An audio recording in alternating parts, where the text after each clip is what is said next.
Assembly ఎన్నికల్లో YCP ఘోరంగా ఓడిపోయి కూటమి ప్రభుత్వం అధికారంలోకి వచ్చినా గత ప్రభుత్వానికి అనుకూలంగా కొంతమంది అధికారుల్లో మాత్రం మార్పు రాలేదు. జిల్లాలో గత 5 ఏళ్లు పాడేరు, అరకులోయ, రంపచోడవరం అసెంబ్లీ స్థానాల్లో వార్డు సభ్యుడు మొదలుకొని శాసనసభ్యుడి వరకు అందరూ వైసీపీకి చెందిన వాళ్లే ఉండడంతో పాటు ఆ పార్టీ అధికారంలో ఉండడంతో అధికార యంత్రాంగం సైతం వారికి అనుగుణంగా నడుచుకుంది. కానీ తెలుగుదేశం, జనసేన, బీజేపీ కూటమి ప్రభుత్వం ఏర్పడి 100 రోజులు పూర్తయినా ఆ జిల్లాలో మాత్రం ఇంకా వైసీపీ నేతల హవానే కొనసాగుతుంది. దీనిపై ప్రైమ్ 9 ప్రత్యేక కథనం.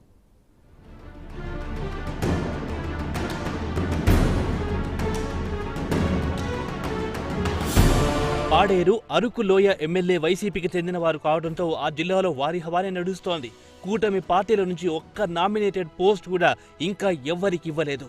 ఆ 3 పార్టీలలో సరైన నేతలు లేకపోవడంతో వైసీపీకి చెందిన ప్రజాప్రతినిధులు ఆడిందే ఆట పాడిందే పాటగా కొనసాగుతుంది.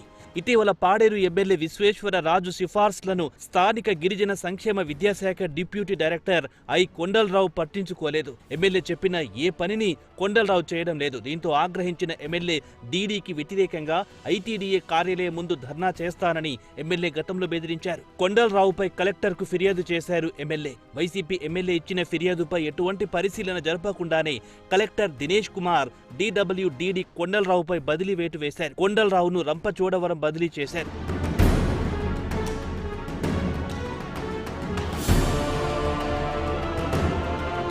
తమ ఎమ్మెల్యే ఒక్క ఫిర్యాదు చేయడంతో డీడబ్ల్యూడీడీపై బదిలీ వేటు పడిందని వైసీపీ శ్రేణులు తమ వాట్సాప్ గ్రూప్లో సంబరాలు చేసుకున్నారు. వైసీపీ అనుకూల అధికారి డైరెక్షన్లోనే కలెక్టర్ కూడా ఇలాంటి చర్యలకు పాల్పడడంతో కూటమి నేతలకు ఆశ్చర్యం కలిగిస్తోంది. ట్రైబల్ వెల్ఫేర్ జాయింట్ డైరెక్టర్ గా ఉన్న మల్లికార్జున్ రెడ్డి వైసీపీకి అనుకూలమైన అధికారి. ఆయన ఆదేశాలతోనే డీడీ కొండలరావును ట్రైబల్ వెల్ఫేర్ ప్రిన్సిపల్ సెక్రటరీ జారీ చేసిన జీవోతో సంబంధం లేకుండా స్థానిక కలెక్టర్ బదిలీ చేయడం జరిగిందని తెలుస్తుంది. ఇప్పుడు అల్లూరి జిల్లాలో ఈ అంశం పెను సంచలనంగా మారింది.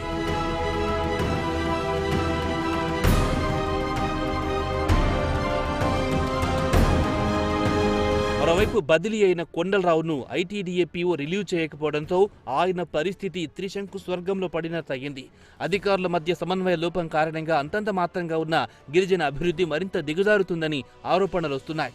వైసీపీ అధికారం కోల్పోయినా అక్కడ ఇంకా వైసీపీ నాయకులు, వారి వంత పాడే అధికారులు తమ ఇష్టారాజ్యంగా వ్యవహరిస్తూ ఉండడం కూటమి నేతలు జీర్ణించుకోలేకపోతున్నారు. ఇప్పటికైనా వైసీపీ నేతలను కట్టుదిట్టం చేయాలని భావిస్తున్నారు. చూడాలి మరి వైసీపీ నేతలకు త్వరలో చెక్ పడుతుందో లేదో.